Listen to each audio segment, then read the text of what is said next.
ও দাদা, এখানে কি করছো? ও দাদা, পেঁয়াজ রোপণের জন্য জমি ঠিক করছিলাম আর কি। ও দাদা, পেঁয়াজ রোপণ করছো?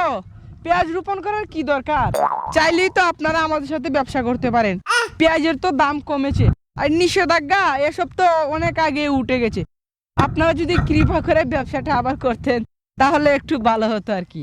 দাদা, পেঁয়াজ বিক্রি করার জন্য সীমান্তে চলে এসছেন, তেল মারলে কাজ হবে না।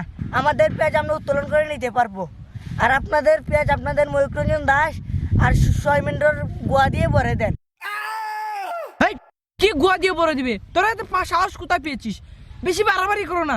ইন্ডিয়াতে কিন্তু বড় বড় পারমাণবিক বোমা আছে, একদম পাচা দিয়ে পারমাণবিক বোমা ছেড়ে দেবো সালা লাউরা। ও দাদা, পারমাণবিক বোমার ভয় দেখাচ্ছেন আমাদের? তাহলে চীন আর পাকিস্তানের বর্ডার থেকে লেজ গুটিয়ে পালিয়ে যান কেন?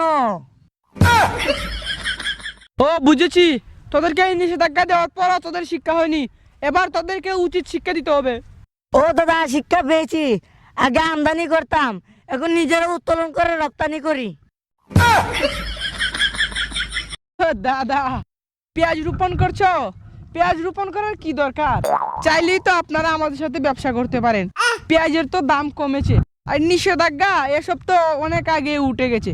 আপনারা যদি কৃপা করে ব্যবসাটা আবার করতেন তাহলে একটু ভালো হতো আর কি। দাদা, পেঁয়াজ বিক্রি করার জন্য সীমান্তে চলে এসছেন, তেল মারলে কাজ হবে না।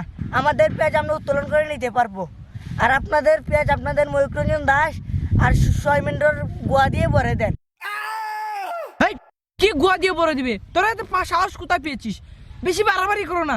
ইন্ডিয়াতে কিন্তু বড় বড় পারমাণবিক বোমা আছে, একদম পাচা দিয়ে পারমাণবিক বোমা ছেড়ে দেবো সালা লাউরা। ও দাদা, পারমাণবিক বোমার ভয় দেখাচ্ছেন আমাদের? তাহলে চীন আর পাকিস্তানের বর্ডার থেকে লেজ গুটিয়ে পালিয়ে যান কেন?